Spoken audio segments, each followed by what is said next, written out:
Hi, and welcome to Relief Beyond Belief, Exploring the World of Natural Healing. I'm your host, Alexandra Barker, and today our guest is Kate Gibson, who's a wellness consultant, and she's going to be sharing with us some tips on how we can be more fully evolved parents so that we can help guide our children down life's journey together more effectively. So welcome to the show, Kate. Thank you. Thank you very much. I'm glad you could join us. Glad to be here.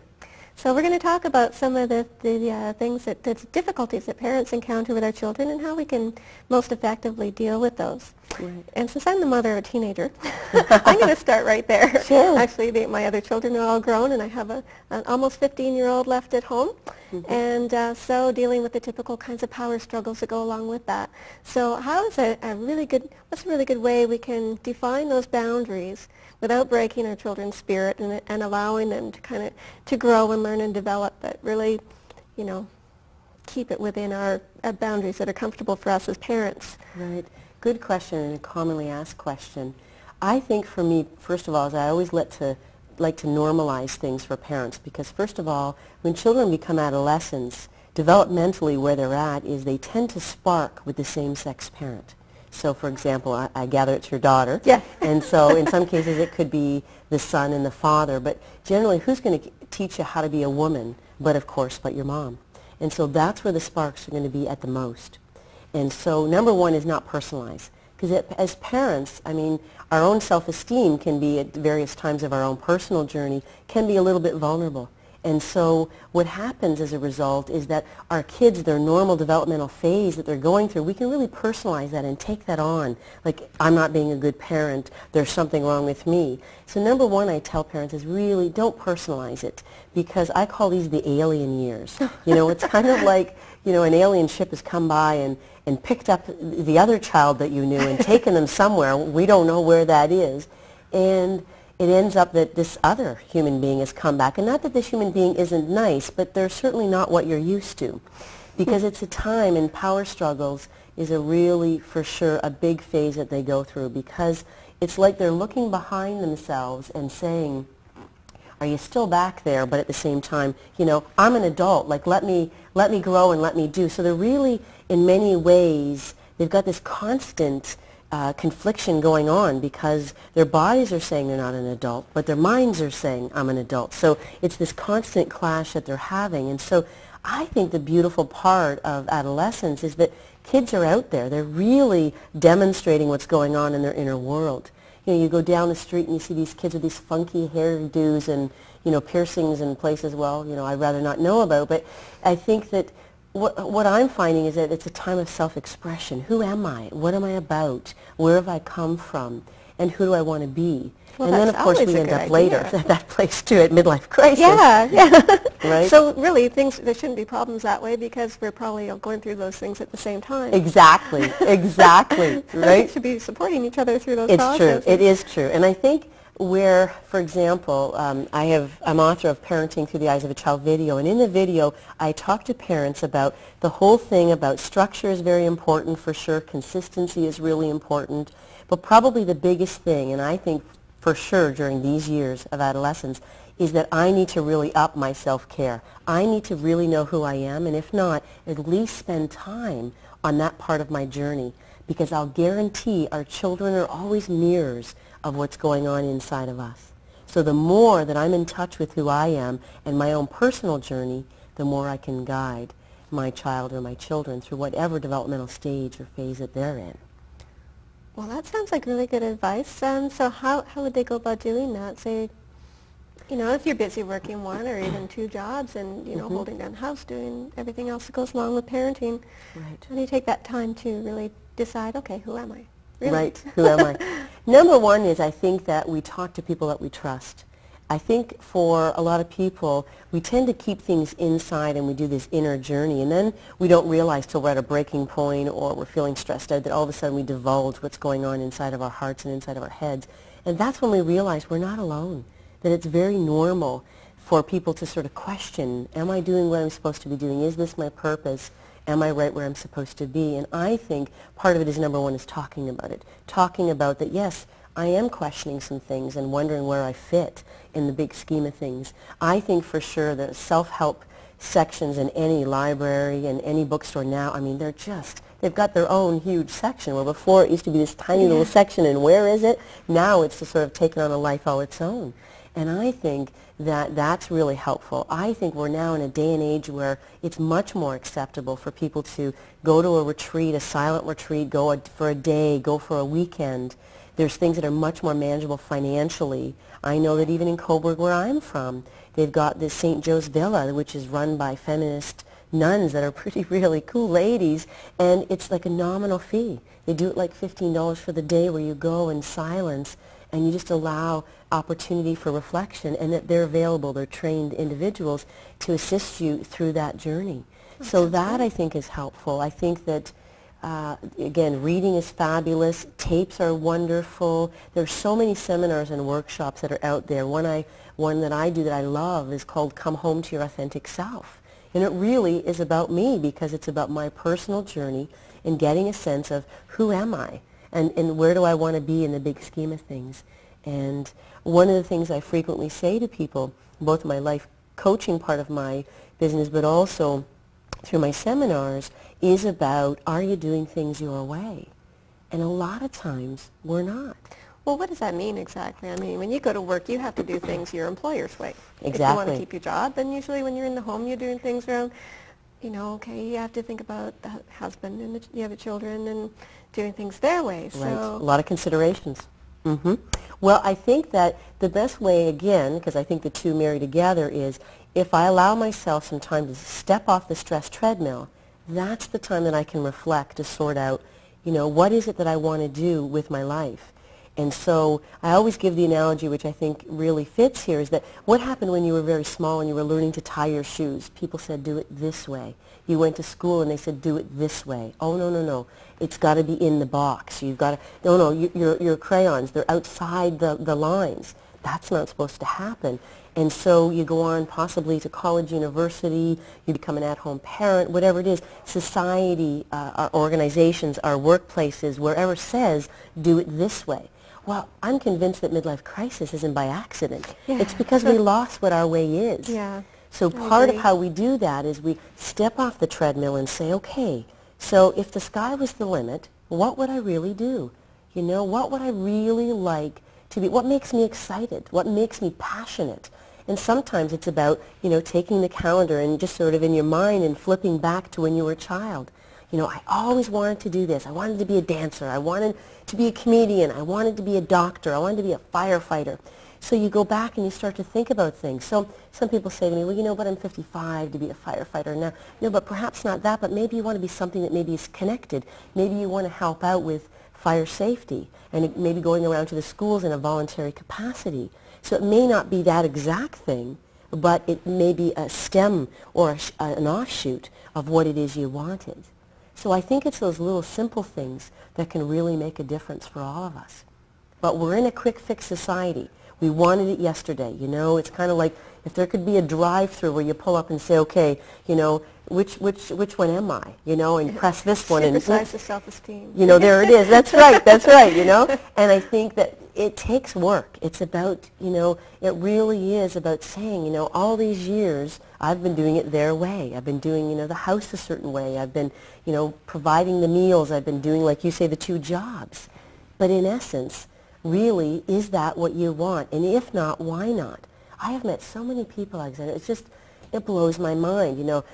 Yep, putting in till, and I got 15 more years, and I'm thinking, how many sleeps is that? I work with kids, right? So that's relevant. So it's, that's a long time to wait till the retirement age. If you're not happy, all the benefits in the world, all the security in the world, I just believe that low risk equals high risk. So how does that sort of pulling that back into with our children? The bottom line is, if I'm not doing things my way, you want to bet I'm not letting my child do it their way. I think those parents would be very resentful. You bet. Of just the freedoms and oh, for sure. Yeah. I mean, really, having been in the mental health field for really up to 20 years, but 14 in particular with the mental health organization, I don't know how many times, Alexandra, people would come into the office and say, oh, he is acting up. He's just driving me crazy. If I get one more call from that principal and have to go in for another meeting, and, generally when they come in and you do the full assessment, you find out that there's other issues that are underlying. There's marital discord, there's financial problems, there's unfinished grief that hasn't been addressed. People are flying off the handle, there's anger issues. What happens is that little Billy, or whoever the child may be, they're simply the barometer. At some subconscious level, they are actually bringing it out there to the world, their community, to say, something's not right here, we're off track, and I want somebody to notice it. And that's the gift. And so that's the issues you want to get to. It's what's underlying. So parents really need to remember that behavior has a purpose. When our kids are acting up, there's a purpose behind that. They're trying to cue us about something. I mean, it was precious. This morning, I said to my son, Mommy's going to go and do a parenting interview. Have you got any tips for me? I always think 9-year-olds have wonderful wisdom, or of any age, and as long as it's talking age. And I said, what would you think that the kids need to tell their parents? And he said, oh, that's easy, Mom. And I said, what's that? Don't make them eat vegetables. And which we had, of course, that was the night before. And then it is, don't expect so much from us.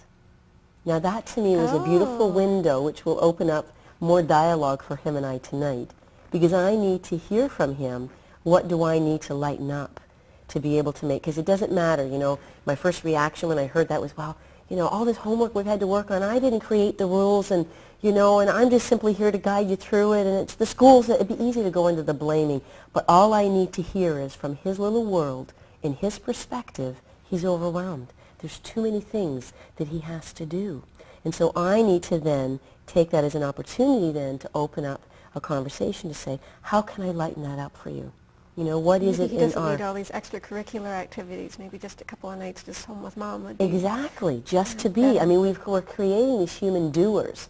I mean, I think that we're again in a society where some of us are thinking, well, I want my child to experience everything. So guess what?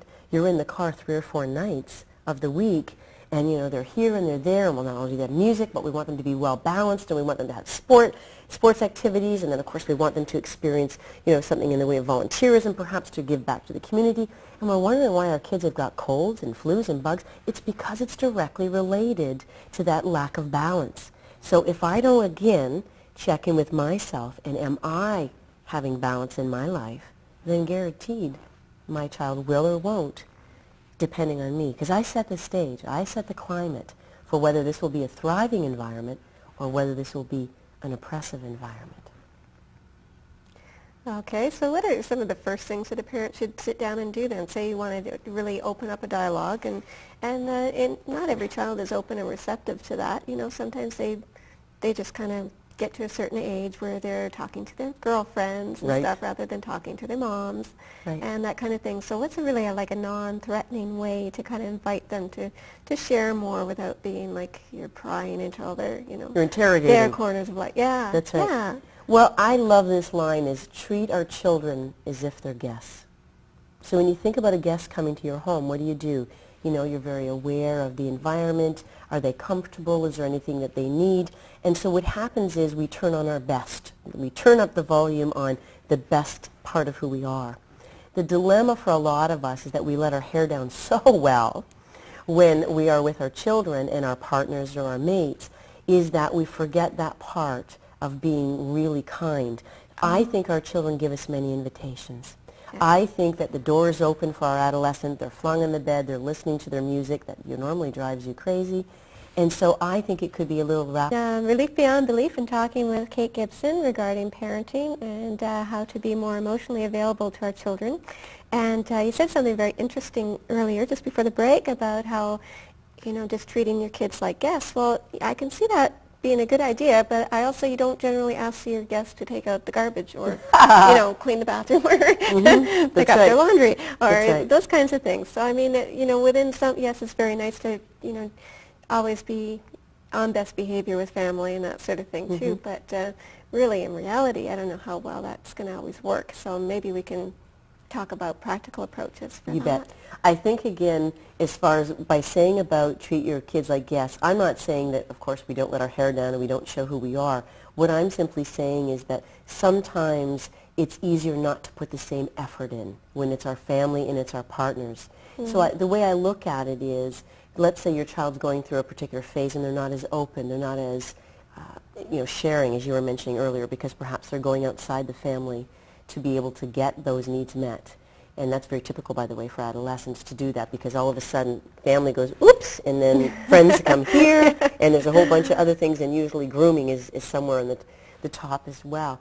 And I think that what tends to happen is that what we need to do is just treat our kids like you would a new relationship.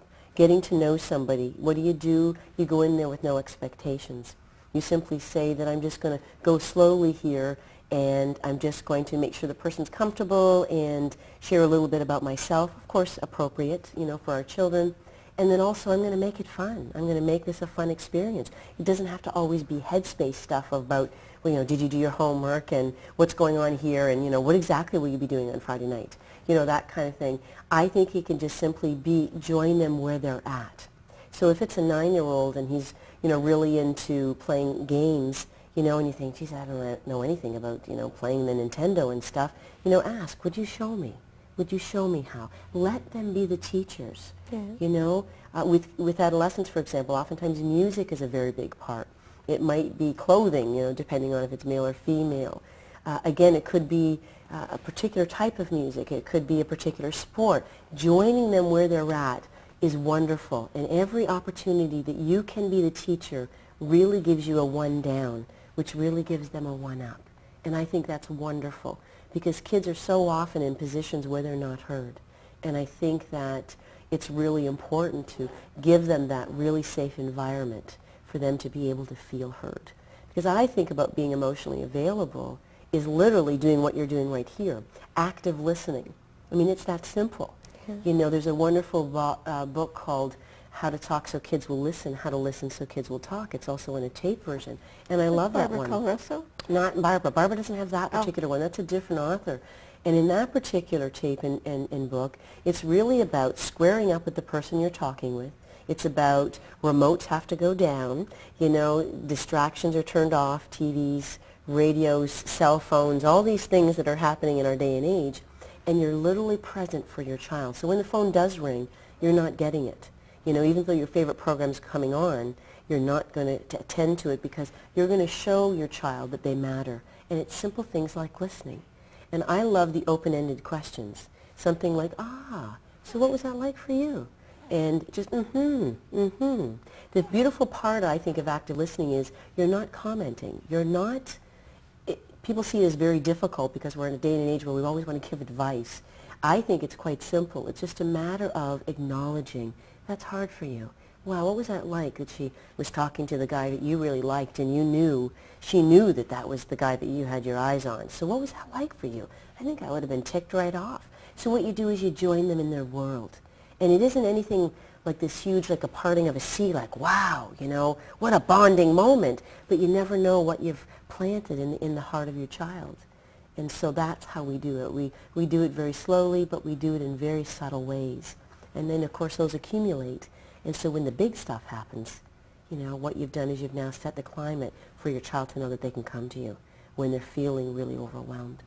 One of the things I talk to parents a lot about is creating basically a parenting mission statement. None other than, you go to an agency and they sit down and they decide, or a business. We want to create a mission statement.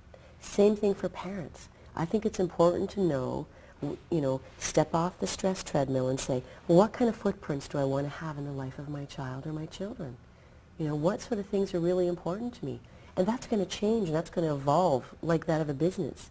So perhaps during adolescence it might be humor, because I need to keep my humor and have my humor to get through this phase until the alien ship brings my child back. And so with that in mind, I think it's important then, humor would be really great. It might be sensitivity. It might be, I want to be more emotionally available to my child, and this is how I'm going to do it.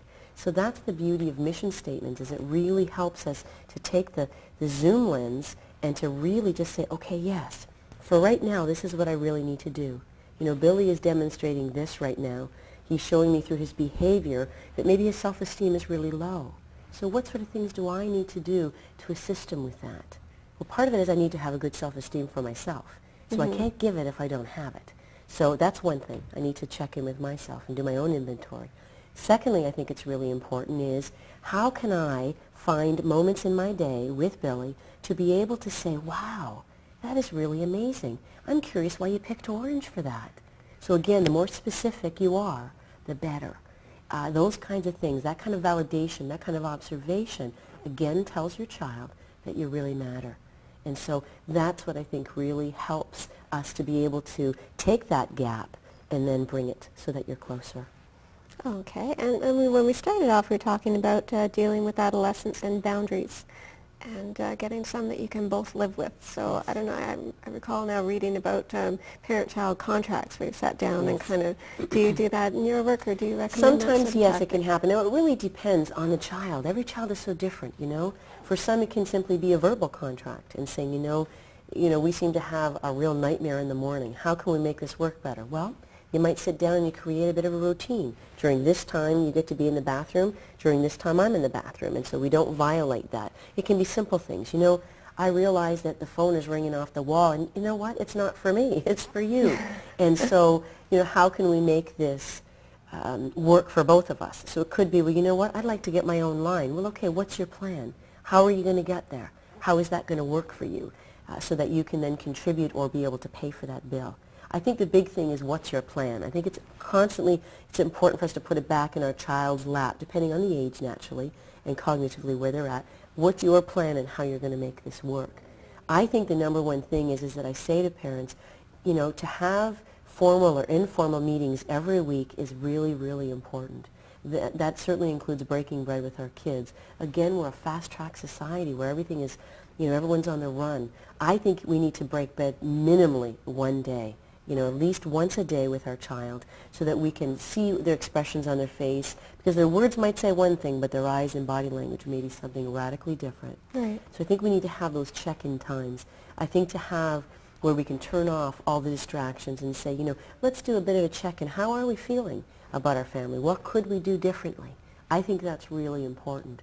I think, like you're saying, certainly written contracts may be very helpful for some. It could be sort of a checklist on what the child needs to do. I know I did that with my child a couple of years ago. That was very helpful because he was a visual learner. So for him to be able to see that he needs to get his mitts and his hats and all these things before he goes to school, that was very helpful for him. So then Mom didn't get to be the nag. He got to be very independent and go to that chart himself. That's a good step in their self-growth. I think that's helpful. Yes, exactly. So I think a lot of it, we're already doing it. I think probably the biggest thing for sure for parents, I think, is to take some time and reflect, but also include your children in that reflection time. What could we do differently here? I mean, no different than really when an employer sits down maybe once a year with you to say, these are the things I feel you do really well, and here these are your shortcomings. I do that annually with my son. We take a beautiful walk in the woods, and I sort of say, so, what do you think there's some things that you really like about what I do, and what are some things you think, oh, I just wish you'd stop doing this? And he tells me, and then we negotiate how we're going to make that work. And then I say the same to him. These are things that I really, really appreciate about you. These are things that are driving me nuts, so we create a plan. Really open a dialogue, too. And it's fabulous. Like and then we go and we celebrate, that, yes, we've really taken some time to be honest with each other and to really celebrate our relationship. Okay, and now you do other kinds of consultation as well. We should talk a little bit about that because we're just about out of time. Okay. And of course you have the CD, Powerful Journey. Yes. And maybe you'd just like to briefly tell us. Well, I have actually a talking CD, and that's called Life After Loss. And that was from my own personal experience, and I share my professional experience as well with loss. Because as far as I'm concerned, loss is universal. Mm-hmm. And so really what the CD is, it allows people in the middle of the night when, let's say, they just had an awful breakup, relationship breakup, separation, divorce, common law relationship. It could be death. It could be childhood trauma that's coming up now that they're having some difficulties with. It was important for me to be able to have something that people could just have a very caring voice, compassionate voice of someone who just doesn't talk the talk, but she's also walked the walk. And so I'm getting wonderful reviews on that CD. I feel really excited about that. And oftentimes that can be linked to parenting. Because sometimes with parents, what they find is that it's like, oh my gosh, they don't come with instructions. I'm lost here. My parent was so unavailable to me emotionally, and, I don't know how to do that now. Yeah. And so it's about, I need to grieve the loss of what I didn't have and then be able to find key people in my world that I can role model from. And maybe part of that will be one of our parents, or perhaps maybe it'll be an aunt or an uncle or a grandparent. So I'm finding the CD is really taking a life on its own. It's turning into Life After Losses seminars, and it's really helpful because it's helping people to heal. And I feel really compassionate and really excited about that. Oh, that's great, and it's part of your powerful journey. It's very much part of my powerful journey. This is wonderful.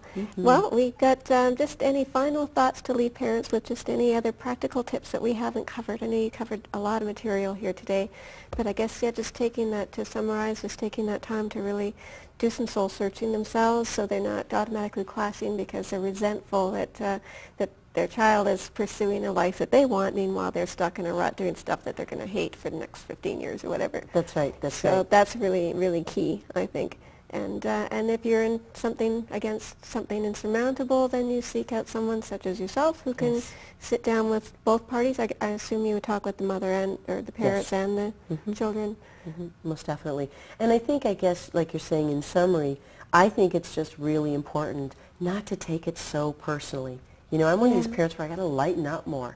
You know, I'm so busy wanting to get it right. You know, I don't want to screw up. And so I think that's the other part of it is that I come to the parenting table with strengths, and I also come with shortcomings. I'm part of the human race. And so what I find that is when I share a little bit about my day with friends or other people who are parents, I realize I'm not the only one that screws up every now and then, you know? And so I need to show that human side, and I do with my son. You know what? Mommy blew it. I'm sorry. I've got other things going on that are totally unrelated to you, and I yelled at you, and that was not okay, and I'm